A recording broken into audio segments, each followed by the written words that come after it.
ప్రభువైన యేసుక్రీస్తు నామములో మీ అందరికీ వందనాలు. నా దేవుడు మిమ్మల్ని మీ కుటుంబాల్లో నిండారుగా దీవించునుగాక. ఈరోజు ఒక వాక్యాన్ని చదువుకొని ముందుకు నడవాలని ఒక సేవకుడిగా కోరుకుంటున్నాను. అందరూ కూడా బైబిల్ తీసి చదవటానికి ఇష్టపడండి, వినుటకు ఇష్టపడండి. వినుట వల్ల విశ్వాసం కలుగును, దేవుని చదవటం వల్ల జ్ఞానం కలుగునని లేఖనాలు బట్టి తెలియపరుస్తున్నాడు. ఈరోజు వాక్యాన్ని చదువుకొని ముందుగా నడుద్దాం. నిర్గమాకాండం 6వ అధ్యాయం 7వ వచనం నేను చదువుతున్నాను. నిర్గమాకాండం 6వ అధ్యాయం 7వ వచనం. మిమ్మును నాకు ప్రజలుగా చేర్చుకొని మీకు దేవుడై ఉండును అంటున్నాడు. ఇక్కడ ఇశ్రాయేలు ప్రజలంటే మోషేకు నడిపించిన వారు కూడా ఓ జనం ఆయన ఐగుప్తు రాజు వెట్టి చాకరీ చేస్తుంటే వారు మరణం విన్నాడు. ఇని వీరు నా ప్రజలు, వీళ్ళని నేను రక్షించాలని మోషేను నాయకుడిగా ఎన్నుకోవాలని చూస్తే మోషే ఏమంటున్నాడు? సాకులు చెబుతున్నాడు. అయ్యా నేను నత్తివాడు, మాట మన్యం కలవాడిని కాదు, నాకన్నా పైవారు ఉన్నారు, అందగాళ్ళు ఉన్నారు, ఐశ్వర్యవంతులు ఉన్నారు, బలవంతులు ఉన్నారు, అందరూ కూడా నా పైన ఉన్నవారే, నాకు మాటలు ఆడతో మాట్లాడుతూ రాదు, ఇంకొకరిని ఎన్నుకోమని ఆయన సలహా ఇస్తాడు దేవుడికి. దేవుడు అన్యాయస్తుడా, నీకు మాట రాకపోయినా నరపుత్రుడా, నువ్వు చక్కగా నిలబడు, నేను నీ నోటికి బోరై ఉంటానని వాగ్దానం చేసిన వాడు నమ్మదగిన వాడు కనుక మనం ఆయన సన్నిధిలో కనపడి ఆయనతో మనం అంటుకట్టబడితే నీకు మాటలు రాకపోయినా, నీకు ఏది చేయలేకపోయినా నీతో చేయించాలని ఆయన ఆశపడతాడు. నిన్నొక పిలుపు మీద, నిన్నొక దర్శనం మీద ఈ లోకంలోకి పుట్టించాడు, నిన్నో నన్ను కూడా. ఆ దర్శనం నెరవేర్చందే ఎవరిని కూడా వదిలిపెట్టేవాడు కాదు. ఆయన అందరినీ సరిచేసేవాడు, మేలైన మార్గంలో నడిపించేవాడు. నేను మాట అయినలే, నేను నడవనలే అనడానికి ఆయన ఎదుర కుదరదు. ఆయన ఎవరినైనా నడిపించగలడు, ఎవరితోనైనా మాట్లాడగలడు, ఆయన ఎవరితోనైనా మాట్లాడించగలడు, ఆయన కార్యం జరిగించుకోగలడు. దేవుడు ఏదైతే ఆయన ప్రణాళికలు ఉన్నదో అది ఏది కూడా ఆయన జరగనీయకుండా ఉండదు. మనం అనుకుంటాం, నేను లేకపోతే ఇది సేవ జరగదు, నా పిల్లలు చేయలేము, నా కుటుంబం చేయలేము అని అనుకుంటాం. అది ఎంతవరకు మనం ఎంతవరకు ఉంటాము, మనం ఎన్నాళ్ళు ఉంటామో మనకే తెలియదు. ఆయన పని ఏది కూడా ఆగదు.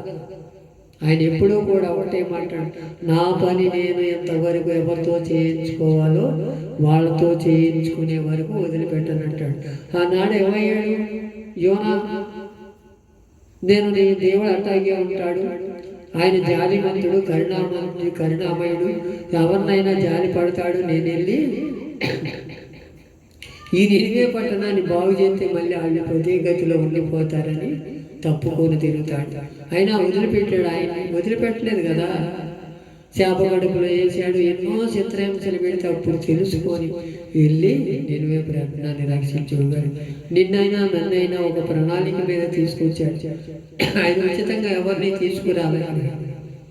నిన్నైనా నన్నైనా ఆయన ప్రణాళిక, నీ కుటుంబాన్ని నువ్వు రక్షించుకోవాలి, నీ కుటుంబం ఒక ఉన్నతమైన స్థానంలో ఉండాలి, నీవొక్కడవే పరిశుద్ధుడిగా మారటానికి వీల్లేదు, నువ్వక్కడే రక్షించబడటానికి వీల్లేదు. నీ కుటుంబం అంతా కూడా రక్షించబడాలనే ఆలోచనలో ఆయన ఉంటాడే తప్ప ఎప్పుడూ కూడా ఆయన ప్రణాళిక ఏది కూడా తీసిపోదు. ఆయన కూడా అదే అంటున్నాడు. సుమియోను కూడా అదే అంటున్నాడు.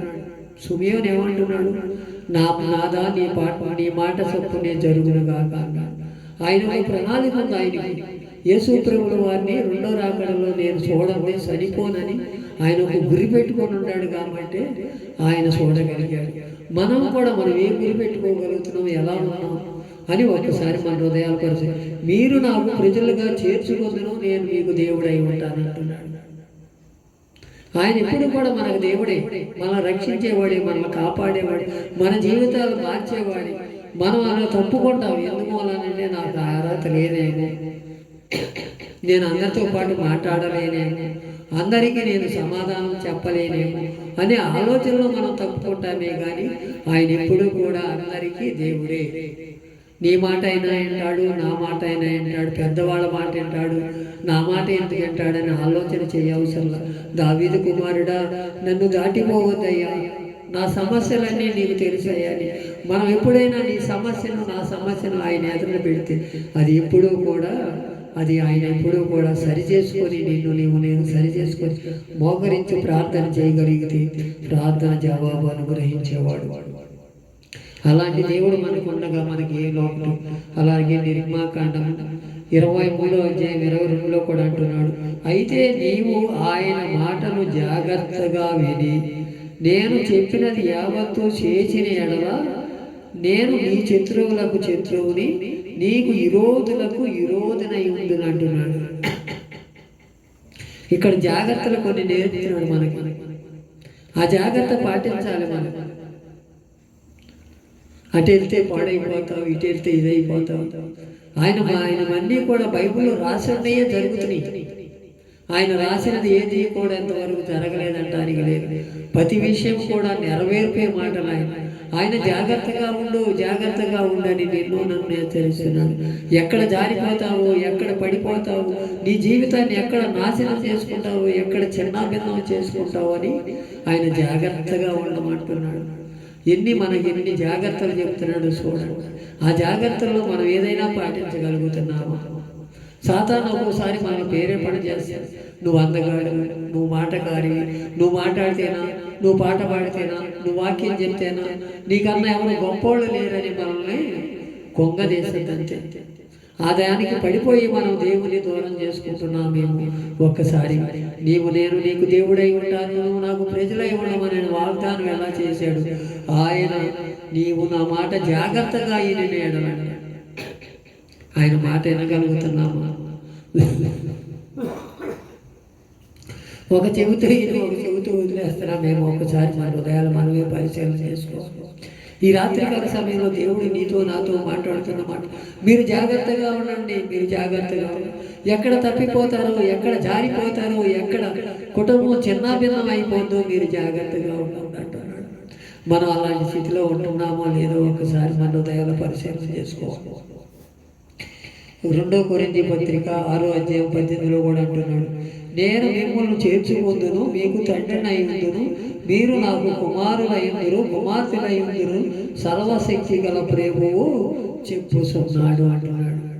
ఆయన ఎప్పుడూ కూడా మనం ఆయన రక్తంలో కడగబడిన వారమే, ఆయన ప్రణాళికలో ఉన్న వారమే, ఆయన కుమార్తెలు కుమారులు. మనం ఎప్పుడూ కూడా మన తండ్రిని ఏమడుగుతాం? మనకి ఏదైనా కావాలంటే పోటాడు, నాకు ఇది కావాలి, నాకు ఇది కొనిపెట్టు. మనం ఎప్పుడూ కూడా తండ్రిని అడిగినట్టు అడగమంటున్నాడు. మీరు నాకు కుమారులు, మీరు నాకు కుమార్తెలు. ఎప్పుడు ఆయన దేవుడిని అంగీకరించినప్పుడు, ఆయన నామాన్ని మనం ఉచ్చరించినప్పుడు, ఆయనతో మనం అంటుకట్టబడినప్పుడు, ఆయనతో మనం జీవించినప్పుడు, అప్పుడు ఆయన కుమారులు. మనం ఏదో ఇప్పుడు నేనేదో కుమారుని అయిపోయాను, నాకు స్వాస్థ్యం అంతా నాకే వస్తుంది అనుకుంటే అది ఎప్పుడూ కూడా రాదు. ఆయనను మనం తెలుసుకోవాలి. ఆయన ఆజ్ఞలు ఏంటో అవి పాటించాలి. ఆయన వల్లే మనం జీవించాలి. ఆయన తగ్గింపు మనసు మనకు ఉండాలని దేవుడు కోరుకుంటున్నాడు. ఇలాంటి స్థితి నీకు నాకు ఉన్నదా? ఒకసారి నీ హృదయాన్ని పరిశీలన చేసుకో. నా హృదయాన్ని నేనే పరిశీలన చేసుకుంటా. ఈ రాత్రికాల సమయంలో సరైన తీర్మానం చేసుకున్నాను. అయ్యా నువ్వు నాకు తండ్రి అయి ఉంటానని వాగ్దానం చేశావు. అయ్యా నువ్వు నాకు దేవుడు అయి ఉన్నందుకు నీకు వందనాలయ్యా, నీకు కృతజ్ఞతాస్తుతులు చెల్లిస్తున్నానయ్యా. ఇప్పుడు వరకు తెలుసో తెలవకు నా బాటలో నేను నడిచానేమో, నా మాటలే నెగ్గిని అనుకుంటున్నానేమో. అది నీ చిత్తము కాదయ్యా, అది నేను లోబడుతున్నానయ్యా. నీ పాద సన్నిధికి వచ్చుకొని నీ పాదాలు పట్టుకొని బతిమలాడుతున్నానయ్యా. నీ కృపలో నన్ను దాసయ్యా. అయ్యా మీరు నాకు కుమార్తెలు కుమారులని, నువ్వు స్వాస్థ్యం ఇస్తానన్నా, బహుమానం ఇస్తానన్నా. కుమారులు అంటే స్వాస్థ్యం, బహుమానం అంటే కుమార్తెలు. ఈ రెండు కూడా నేను ఇస్తానని వాగ్దానం చేసిన దేవుడు నీ చిత్తంలో నన్ను జ్ఞాపకం చేసుకుని అయ్యా స్వాస్థ్యం ఇస్తానంటున్నావు, బహుమానం. కుమారులకి కుమార్తెలకు నువ్వు ఇచ్చే స్వాస్థ్యము బహుమానం మేము పొందుకునే కృపను మాకు దయచేయ. అయ్యా నువ్వే మాకు తండ్రి అయి ఉన్నందుకు నీకు వందనాలయ్యా. నీవు మాకు దేవుడు అయి ఉన్నందుకు వందనాలయ్యా. ఇప్పుడు వరకు మేము తెలుసుకోలేని స్థితిలో ఉన్నామేమో, మా అసమర్థతను బట్టు, మా అయోగ్యతను బట్టు, మా అతి తెలివితేటలను బట్టు నిన్ను అంగీకరించలేకపోయామేమో. ఇప్పుడు వరకైనా మేము తెలుసుకొని నీ సన్నిధిలో నిలబడటానికి యోగ్యమైన పాత్రలు మమ్ము నిలబెట్టయ్యా. నీ చిత్తంలో నేను ఉంటానయ్యా. నువ్వు శత్రువులు మిత్రులుగా చేస్తానని వాగ్దానం చేశావు అయ్యా మేము తెలిసేవ మీద చిత్రుతంగా మాట్లాడాము, అసహ్యంగా మాట్లాడాము, అసభ్యకరమైన మాటలు మాట్లాడాము. మా నాన్నకున్న కాల్స్ నాయన నీ చిత్తంలో మేము ఉండటం సహాయం చేయమని ఒక తీర్మానం చేసుకుందామా. ఈ సంవత్సరం అంతా, పోయిన సంవత్సరం అంతా కాపాడి ఈ 2వ సంవత్సరంలో అడుగు పెట్టుకొని నేను నీకు దేవుడనై ఉండును, మీరు నాకు కుమారులు కుమార్తెలై ఉందరని వాగ్దానం చేస్తున్నాడు మన దేవుడు. మనకు ఎంత రక్షణ కలగజేసి ఆయన ఇచ్చే రక్షణ చేత పట్టుకుంటూ ఆయన సన్నిధిలో మనం భయభక్తులు కలిగి కూడుకుందామా. ఒకసారి మన హృదయాన్ని మనమే పరిశీలన చేసుకుని దేవునికి మన జీవితం చెబుతూ మన హృదయం అనే దేవాలయంలో నివసిస్తానని వాగ్దానం చేసుకున్న తండ్రి మనం ఆయన మన హృదయంలో చేర్చుకుందామా. నీ హృదయం అనే దేవాలయాన్ని నేను ఉంటానని వాగ్దానం చేసిన దేవుడు, గొప్ప దేవుడు మనకు ఉండగా ఆయన నేను మీకు తండ్రినై ఉన్నాను, మీరు నాకు కుమార్తెలు కుమారులై ఉంటారని వాగ్దానం చేశాడు. ఆ వాగ్దానాన్ని స్థిరపట్టుకొని నిత్యము ఆయన స్తుతించి ఘనపరిచి ఆయన నామాన్ని ఇచ్చేవారు ఉన్నాం. ఇట్టి మాటలు దేవుడి వినికిడిలో దీవించి ఆశీర్వదించును గాక. ఆమేన్.